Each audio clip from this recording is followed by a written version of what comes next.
Both released in 2002, both single clutch automated manual transmissions, both starting price in the mid $200,000 range. So why is it today that a Lamborghini Murcielago is worth 10 times what an Aston Martin V12 Vanquish is worth? Today, I'm gonna try and answer that question.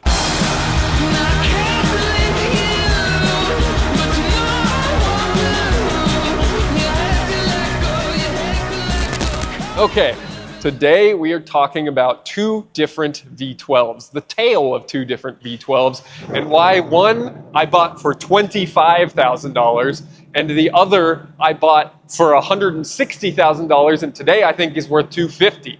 So we have a car that is a 6.5 liter V12 Italian supercar from the early 2000s, and over here we have a 5.9 liter British hand-built V12 supercar from the early 2000s. So why is it that the Vanquish is 1/10 of the price of the Murcielago?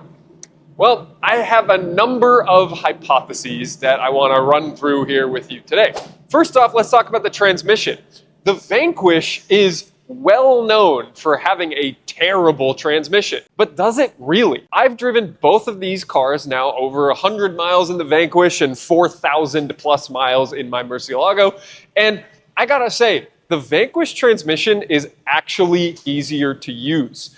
This transmission in the Murcielago is a very jerky, very harsh, difficult clutch engagement vehicle. And if you've driven any single clutch automated manual like an E46 M3 with an SMG transmission, for example, you would say that this Murcielago is extremely difficult to drive. I have been told by people who have driven lots of Murcielagos that mine is on the harsher side. It is more jerky. I don't have a ton of experience. I've not driven any other Murcies. So this is what I have to go off of. This Vanquish has a buttery smooth transmission.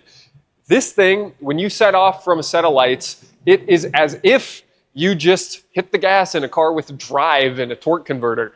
It's like shifting this, and the rate at which it shifts is really no different from the 2008 LP640 E-gear transmission. In reality, this LP640 transmission versus this 03 early Vanquish transmission, I'd honestly pick the Vanquish transmission if I had the chance to really combine the two driving experiences. Of course, a lot of people will say that the character of each of these transmissions really lends itself to the car. You have a softer GT car on one side, you have a harsh, dramatic Lamborghini on the other side. But is that really worth killing the value of this Vanquish over it as a result? Another thing that I just brought up, we have here a mid-engined Italian dramatic car that's shaped like a bat that has freaking wings that go up, an active aero, and it looks like this, and it's 8 feet wide. It's a crazy, crazy car. Over here, we have actually kind of an understated Aston Martin. We have something that is just a gray car to a lot of people. This Murcielago, I get attention everywhere I go. People are sticking their phones out windows, recording me, thumbs ups, all the rest of it. The Aston Martin, you can get by with most people not even knowing what it is. So I would say that that does lend to the Lamborghini being worth more at the end of the day. The Aston Martin, you can hide in plain sight. But is it true that that is something that should reduce the value of a car? Doug DeMuro talks all the time about people not recognizing that he owns a Carrera GT, a multi-million-dollar car. People think it's just another Boxster. So is this Aston Martin really actually going to get hit that hard for not being recognizable as a car, not being dramatic enough or special enough? I don't know. On that same note, let's talk about the doors. The doors go up on the Murcielago. That's an easy win. Another thing that people talk about with both of these cars is reliability and cost of ownership. The Vanquish has a notoriously expensive clutch. The clutch, at least the last I heard, costs $30,000 just for the part to buy. The clutch was replaced and the flywheel resurfaced on my Murcielago just before I took ownership back in 2021, and it was $15,000. So in reality, yeah, the Vanquish is more expensive when it comes to the clutch. But let's talk about everything else. This Aston Martin was built at a time when Ford owned Aston Martin. We've done an oil change on this car, and we discovered that it uses an extremely common Ford oil filter that cost us $4 from our normal parts supplier to get the OE oil filter from Motorcraft. Now, I don't know about you, but if I had a car that looked like this, had a V12, sounded like it does, but used a lot of Ford parts, I would be pretty confident miling it up. And I've heard of people that have 90,000+ miles on their Vanquishes.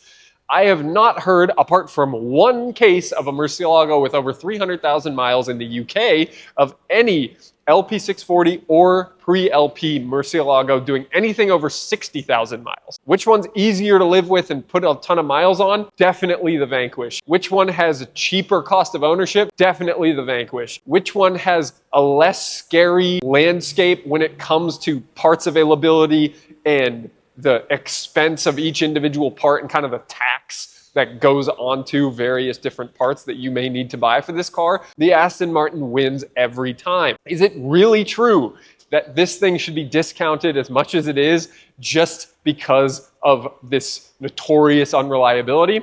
I've owned a couple of different Aston Martins. I've put thousands of miles on them, and I frankly think that they are really stout cars. I don't actually see a problem with driving this thing as much as this one's been driven at 40,000 miles. I just think they're really simply engineered cars that just work. The last thing I will talk about is mid-engined versus front-engined. Does mid-engined add a premium?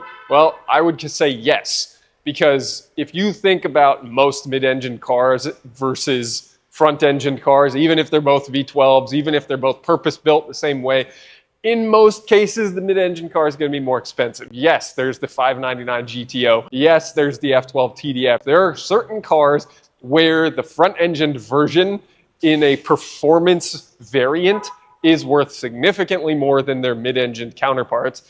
But at the end of the day, that's more of a personal preference. Where do you want to hear your engine noise coming from? What shape do you want your car to be in?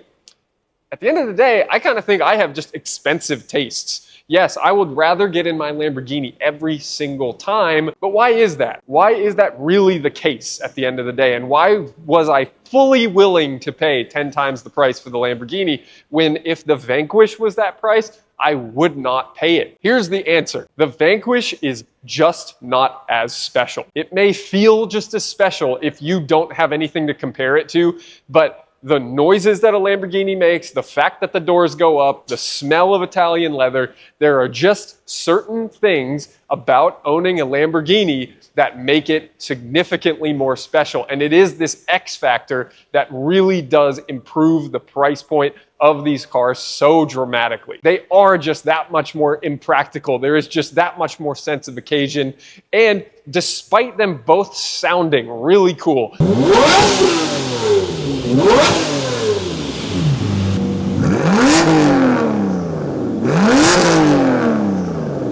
despite them both having really rich heritage in their brands, and despite having so many similar characteristics around reliability, cost of ownership, etc., etc., etc., I gotta say, the Lamborghini is worth 10 times more.